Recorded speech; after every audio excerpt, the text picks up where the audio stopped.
I'd like to call to order the Clarkston Independence District Library Board of Trustee meeting for January 9th, 2023. The meeting is called to order at 6:40. Let's rise for the Pledge of Allegiance.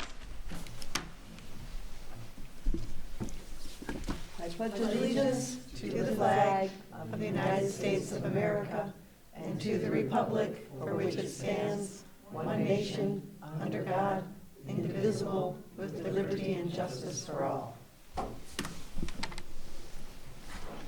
Roll call, please. Jan Gaffney. Here. Allison McFadden-Kiesling. Here. Nancy Moon. Here. Alan Panter absent. Marilyn Pomeroy. Here. Maggie Sands absent. Chris Shull. Here. Julie Meredith here. I'll accept a motion for approval of the agenda. So moved. I'll second. It's been moved and seconded to approve the agenda as presented. All those in favor, please say aye. Aye. Opposed, nay. Motion is carried. Call to the public. Just briefly, this is Jim with Friends. There was no meeting with Friends in December due to the Christmas holidays, so there's no report for us tonight. That's all. That makes things very succinct. And we have no other members of the public, so the call to the public is ended. The consent agenda. I'll accept a motion for that. I make them that we approve the consent agenda as presented. Is there a second? I'll second. Okay, there's 9 items on it. Does anyone wish to identify any particular one? No, it was all very clear. If not, all those in favor, please say aye. Aye. Opposed, nay. Motion is approved. Okay, library statistics. So the statistics you're looking at are the November statistics. We're still doing year-end statistics. So I'm not going to dwell on these too much because they're a little behind, but we are seeing continued growth, so that's good. Okay. It's a little early in the month to get statistics. Well, and we're doing the final year end, and they're gathering everything up so that they can give it to me for the next state aid report and whatever. So it's a little more involved when you get to the year end. All right, let's have the library director's report. Okay. So the 2 full-time employees, the Teen Services Librarian and Innovations Librarian that were appointed at the December meeting, started at the end of December and are working through our orientation process. We were also able to transition a substitute librarian to a part-time position that had been vacant. We currently have a full complement of full-time staff and also have appropriate coverage with the current part-time staff given the January traffic patterns. So we're feeling pretty good about that now. Good. The library's management team and the library board have completed the performance review process for 2022. The library board has posted a special meeting for Monday, January 23rd at 6:30 p.m. for an orientation of the library board to review the library board's self-review results and to discuss any updates to the performance review process for next year. At the December meeting, the library board did a year-to-date financial review as of November 30th to allow year-end budget adjustments to be conducted. At that time, it was discussed that there had been an issue with QuickBooks online financial software that the library uses. We believe that QuickBooks did a software upgrade on November 17th that caused significant glitches and has continued to cause problems with the running of reports and the cutting of checks. After several calls to QuickBooks support online and assistance from different levels of support, we called a local CPA with QuickBooks expertise to provide an objective assessment of the situation. He also believes that a software issue has caused these problems.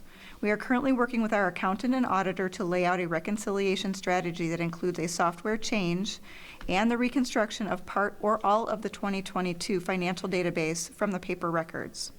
While this may seem like a lot of extra work, we are looking at it as an opportunity to implement the new uniform chart of accounts and possibly update 2022 to use that structure. So essentially what we would do is go back and rebuild 2022, and instead of using the chart of accounts, the old chart of accounts, they would re-enter it and translate it all into the new chart of accounts, and we would go in 2023 going forward. So we would be current year +1, all in the new chart of accounts. And we had been kind of trying to decide at what date we were going to flip that over anyway. So despite the fact it has caused a lot of frustration to the admin. We're trying to look at it as a blessing in disguise. It'll make it easier to compare prior year to current year for 2023. It will, it definitely will. And the other thing that we are doing is we are looking at a reconciliation company to come in and actually do that input, data input for us for 2022. So it wouldn't be our staff doing that data entry, it would be an objective outside party doing it. Our staff does not have the ability to retroactively do all of that work and keep going forward, so. Good. So we have somebody coming in next week to take a look at that particular project and give us a price quote. Okay, So. good, and they probably do it pretty fast. I think so, it seems like it. We're just one fund, so it's not particularly difficult, but there's a lot of detail, so. Okay, Yeah. great, good. So you're currently kind of dealing with the old system right We're now? still dealing with the old system, but we are looking at a couple of new softwares. It's QuickBooks Online that we're using, and we have found it to be quite glitchy all along. We're looking at a desktop version that would not be an online version. We used to be on QuickBooks not-for-profit, and that worked pretty well. The problem that we had with it was that it was only we were only able to have one person in it at a time. We couldn't have concurrent users. And so if the contracted accountant and Debbie were both trying to work in it, they would bump each other out. So we talked to our IT manager about that, and he has a plan for if we decided to use that product, how we would do that. The other product we're looking at is one called Fund Balance, which is from Tyler Technologies, and they are based in Ann Arbor. It's a smaller company, but our accountant also does work for the Belleville District Library, and that's the software they're on. So we are going to look at that one and decide between the two. We also looked at Peachtree, and both our auditor, or our accountant, and the objective accountant that we had come in and look at it, both said, don't go there. So we're not going to do that particular one. So, but we're in the process of looking at this other one as a The possibility. first challenge of the new year. Yes. Or the last challenge of the old year, we're not sure which. Just kidding, yeah. Yeah, right. And then the last item, we have been working with Flagstar to finalize the updated signature card for check signers. The paperwork was submitted to the bank. It then goes to the corporate headquarters to create the signature card. Once prepared, the two new signers will need to provide 2 forms of ID when they visit the local branch to sign the card. Signers that are previously on the card will need to stop in and re-sign the new card. And we're currently waiting for that card to be created. I did call on it today, and they said, well, it's at corporate office, and a lot of people are taking PTO, and it's a little bit delayed, so. Holidays. Yep. It went in a couple of weeks ago, though, and I was kind of hoping that I'd be able to send you off to do that, but not quite yet, so. Where is You'll have it the here? local flag staff? The local Flagstar. Flagstar is over on Sashabaw Road, right in front of the Kroger. It's Oh, right the, there. right in, Okay, fine. yep, right in. And you don't all have to go at the same time, you can go individually within a span of time. So it might be like 48 hours, for example, you can okay. just pop in when it's convenient for you. Okay, Yep. good, At least on the time. okay, Thank you. That'll be, yeah. Hopefully they'll have an update for us tomorrow. They were going to call tomorrow morning and find out where in the process so that I can give you a window of time. And once it arrives and the first person signs, then the second person has to go and sign within a particular Oh, window. it's They, in order. Mhm. Okay. yeah. well, we still have 2 signers that are Right. Yeah. functioning, so. Oh, yes, Working Not a as problem quickly yet. on this as, who knew all this financial stuff would be such a problem at the end of the year, but. All right, let's move to regular business. Item number 1 is the election of officers.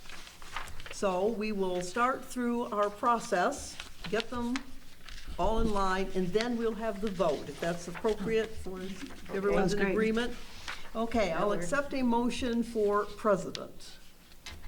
I move that Marilyn Pomeroy be elected president of the library board because Marilyn is doing a fine job. I second that wholeheartedly. Thank you. Okay. Motion for vice president.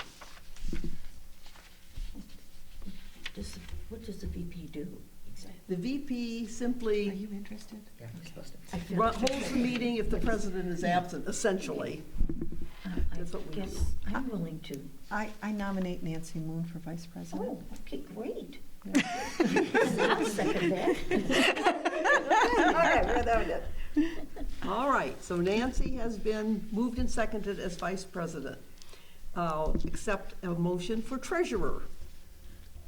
I nominate Jan Kathleen for treasurer, Good. because she does an excellent job too, and she She can't go does. anywhere. Thank you. And is there a second? Oh, I'll second that.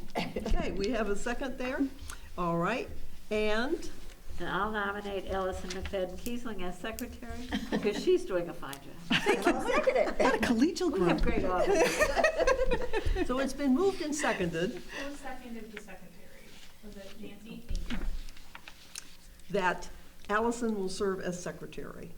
So of course, this means that in essence, everyone is still doing what they normally do, and Nancy would become the new vice president since we have lost our former Okay. vice president.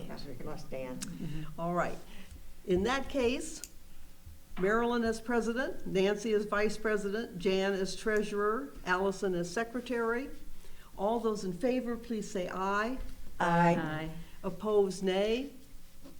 The motion is carried, and we have our elected board for the year 2023. Okay, thank you. Number 2, approval of a 3D printing policy. All right, CIDL purchased a 3D printer for use by both staff and the public. We have been working on a policy to allow for the recovery of costs and getting prints outside of library programming. This is that policy. This will allow our staff to add this as a service to our library card holders and increase our exposure to the local maker community. This is being brought forward by Bill Bowman, our IT manager, David Silberman, our head of adult services, and Neil Parr, our innovations librarian. And David is here to answer your questions. Thank you, David.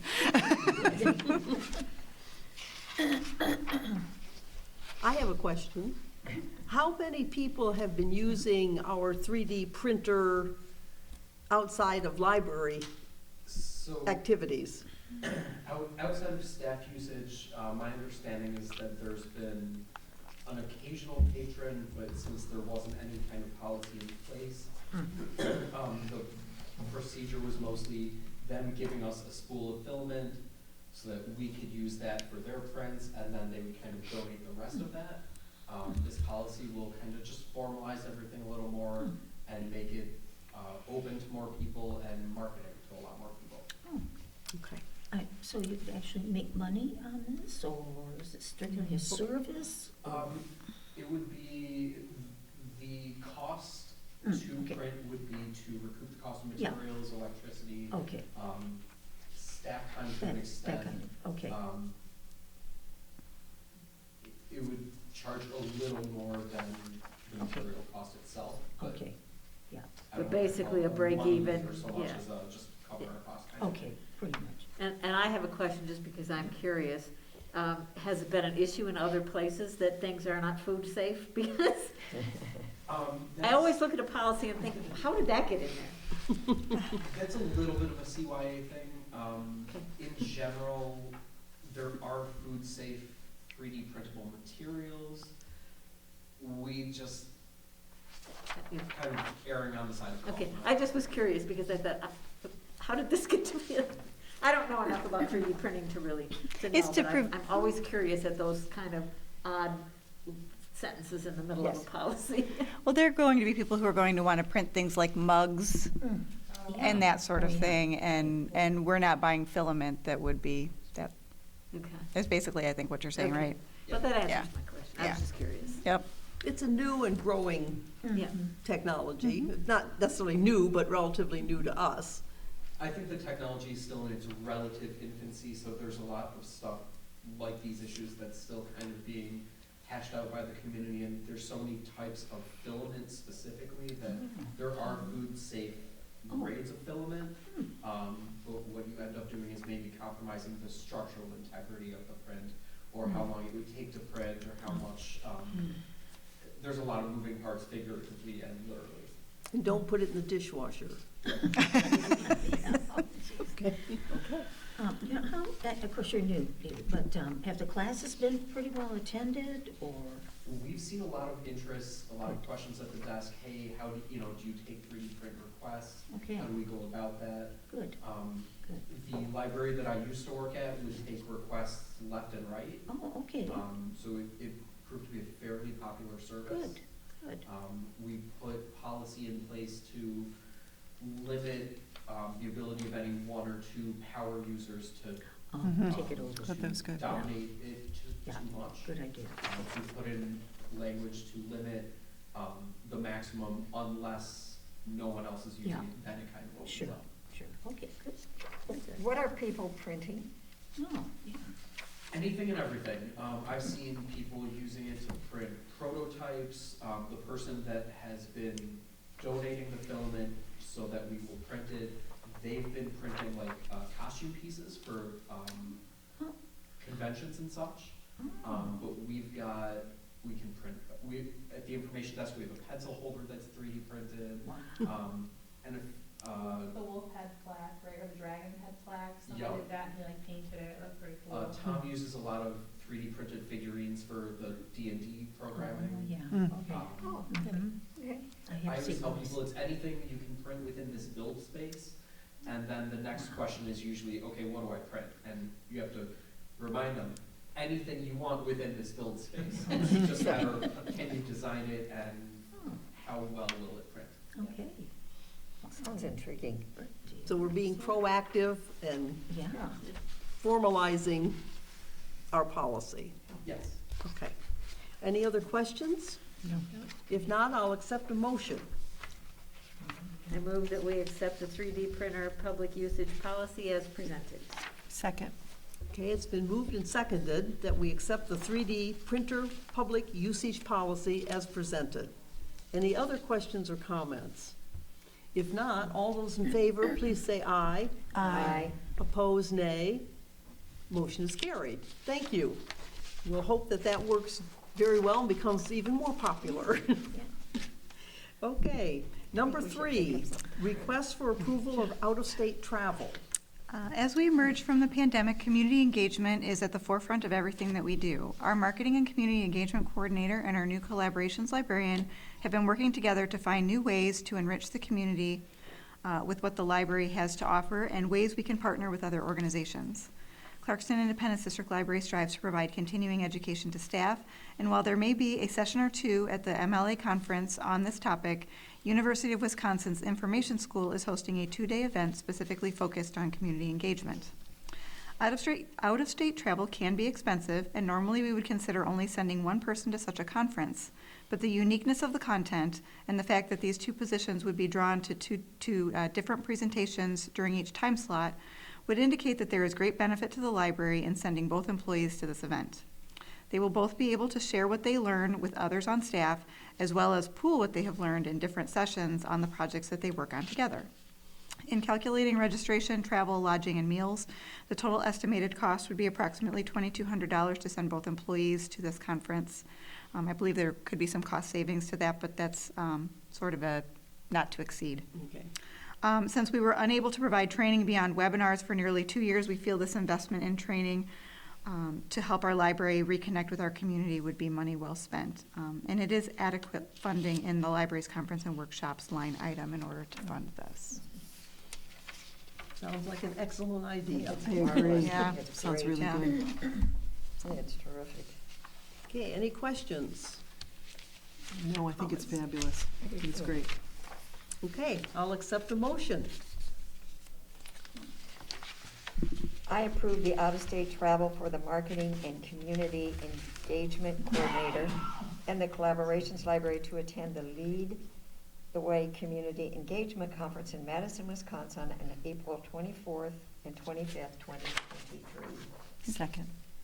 Okay, it's been moved and seconded that we approve the out-of-state travel for our marketing and community engagement coordinator and our collaborations librarian to attend the Lead the Way Community Engagement Conference in Madison, Wisconsin. Weather should be better by then. Yes. Yeah. All those in favor, please say aye. Aye. Opposed, nay. Motion is carried. And we had very good effect from the last conference that we had, that we sent people to. That was very This, effective. the Back in Circulation Conference that Chris attended in 2022 was put on by this same library school. And he came back and was very excited, and he saw this conference, and he said, I want to go to this one too. And I said, sorry, that one's not in your job description. So the Circulation Conference is every other year, and it's my understanding that this is probably every other year as well, so. Okay, Okay. because they have a lot of, It does, looks like a lot of good material. yes, Yeah, well, and that's where we ran into trouble, and that's why when we were looking at it, I showed it to David and said, I have a feeling you have someone on your staff that's going to want to go to this too, and he said, absolutely, so, yeah. so that'll be good, and they can communicate and with the staff and each other. Okay, excellent. All right. Ladies, tonight it's all ladies. This will be our shortest meeting of the year, I suspect. Yes. I will accept a motion for adjournment. So moved. Moved and seconded that we adjourn. All right, Nancy got it. Faster than me, I'm Quick on the draw. too. All those in favor, please say aye. Aye. Opposed, nay. Motion is approved, and we're adjourned at 7 PM. Thank you very much. Thank you. It was a short meeting.